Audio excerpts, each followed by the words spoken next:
नमस्कार, मैं शारदा पांडे आसान जिंदगी किसी एपिसोड में आपको स्वागत करती हूँ। अब आपको मैं सावधानियाँ बताऊंगी कि पितर पक्ष के 16 दिनों में ऐसे कौन से कार्य हैं जो आपको नहीं करना है, और अगर आप ये कार्य करते हैं तो पितर रुष्ट होंगे, और अगर पितर रुष्ट होंगे तो आपका किया गया दान पुण्य, पिंड दान, तिल तर्पण, ये जो सभी चीज़ें हैं ये किया गया हुआ व्यर्थ हो जाएगा। मान लीजिए कि आप पितर नहीं मानते, पितरों को कोई आपके यहाँ जल नहीं देता, पिंडदान नहीं करता, ब्राह्मण भोजन नहीं कराता, तब भी आपके घर में अगर ये जो अभी 16 चीज़ें बताऊंगी, 16 ऐसी बातें, ऐसी कार्य करेंगे, तब भी पितर नाराज होंगे। तो चलिए आप नोट कर लीजिए कि आपको इन 16 दिनों में ऐसी कौन सी 16 बातें हैं, 16 कार्य हैं जो आपको नहीं करने हैं। तो आप ध्यान से सुने कि जो पिंडदान, तिल तर्पण करेगा, जल देगा, उसको अपने दाढ़ी, बाल और नाखून नहीं काटने हैं। 16 ऐसे कार्य बताऊंगी जो आपको करना पड़ेगा, यानी इन सब चीज़ों को वर्जित करना पड़ेगा, नहीं करना है।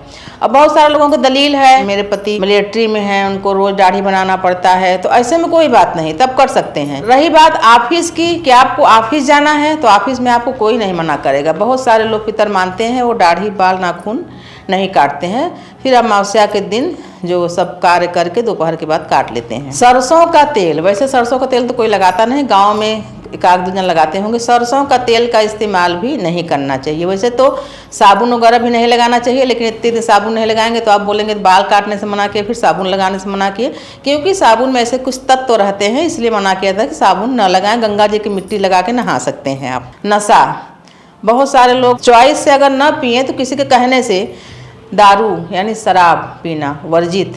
पितर पक्ष में किसी प्रकार का नशा, बीड़ी, सिगरेट, जो भी नशा होता है, नशा के श्रेणी में आता है, उसको नहीं करना है। दारू, शराब, नशा।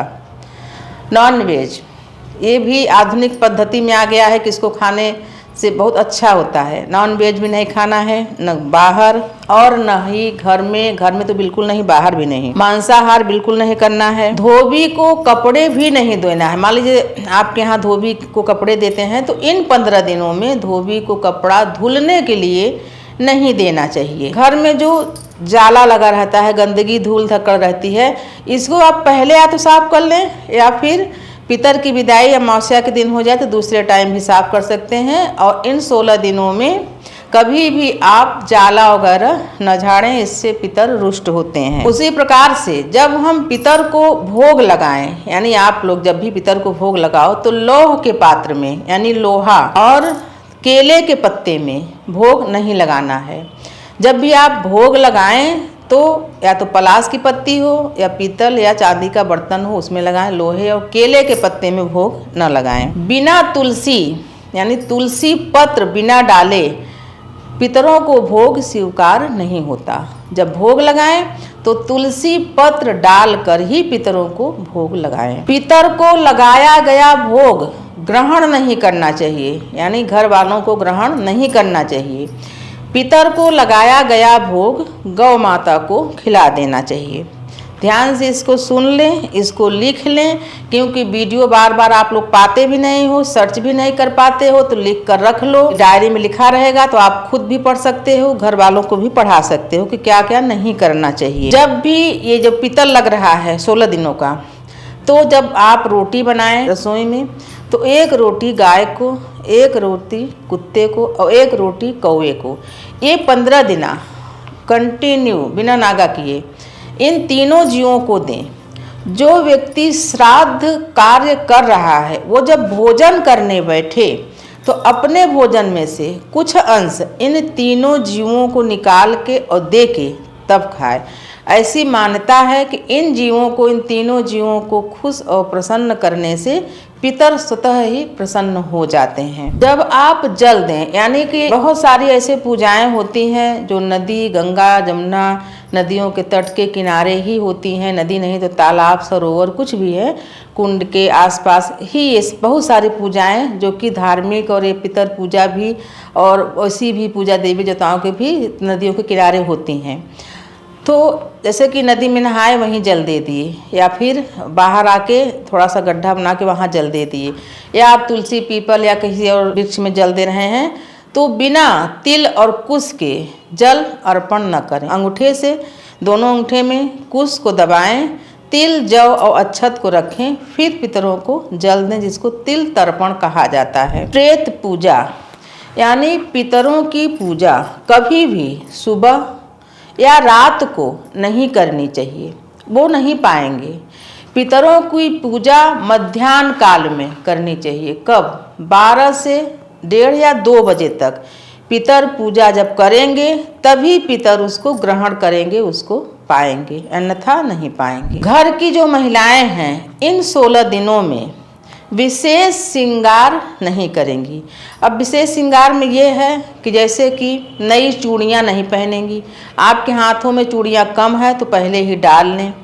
उसके बाद हाथों में मेहंदी नहीं लगाएंगी, पाँव में आलता नहीं लगाएंगी, कोई नई चीज़, नई साड़ी वगैरह है तो उसको नहीं पहनेंगी।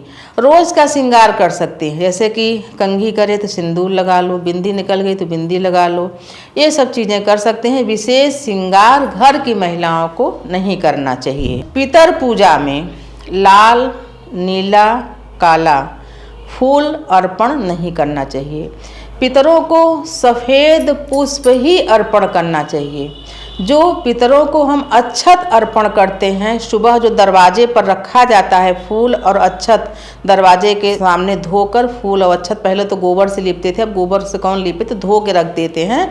तो उस अक्षत में हल्दी नहीं मिलाई जाएगी, सफ़ेद अक्षत रहेगा जिसको सिर्फ एक बार धोया जाएगा। एक बार धोने के बाद सफ़ेद फूल के साथ दोनों तरफ अक्षत पुष्प घर का मेन गेट होता है वहाँ पर रख के पितरों से कहा जाता है कि आपका स्वागत है, आप घर में आएँ। और घर के बाहर ही ओरी के नीचे या यहाँ वहाँ वो सूक्ष्म रूप में रहते हैं, घर के अंदर नहीं जाते हैं। उसी प्रकार से पत्नी का संग भी नहीं करना है, यानी पूरी तरह से ब्रह्मचर्य का पालन भी करना है। अगर आपके घर में इस साल विवाह हुआ है तो आप तिल तर्पण और पिंडदान नहीं करेंगे। अगर इस साल विवाह हुआ है तो ऐसी मान्यता है। अगर विवाह नहीं हुआ है, कोई शुभ कार्य नहीं हुआ है, तो आप ये सभी पूजा अच्छी तरीके से कर सकते हैं। उसी प्रकार से जो पितृपक्ष का पहला दिन होता है और पितृपक्ष के आखिरी दिन के बाद जो प्रतिपदा, जो दुर्गा जी की स्थापना होता है, इन 2 दिनों में मतलब कि नानके तरफ के, नाना के तरफ के अगर कोई लोग नहीं हैं तो जो भांजा है वो अपने नाना नानी मामा मामी का श्राद्ध उस दिन प्रतिपदा के दिन श्रद्धा पूर्वक, ये दिन उन्हीं के लिए निकाला गया है कि बहुत सारे ऐसे लोग होते हैं जिनके पुत्र संतान न होने के कारण उनका भांजा यानी पुत्री का जो पुत्र है वो नाना नानी और मामा मामी का श्राद्ध श्रद्धा पूर्वक से कर सकते हैं। और हर रोज़ यानी कि हर रोज़ अगर कोई गरीब ब्राह्मण हो तो उसको अपने घर में बुलाएं, उसको स्वल्पाहार फलहार उसको अर्पण करें। दूध है, फल है, जो भी आपके पास हो उस ब्राह्मण को खिलाएंगे।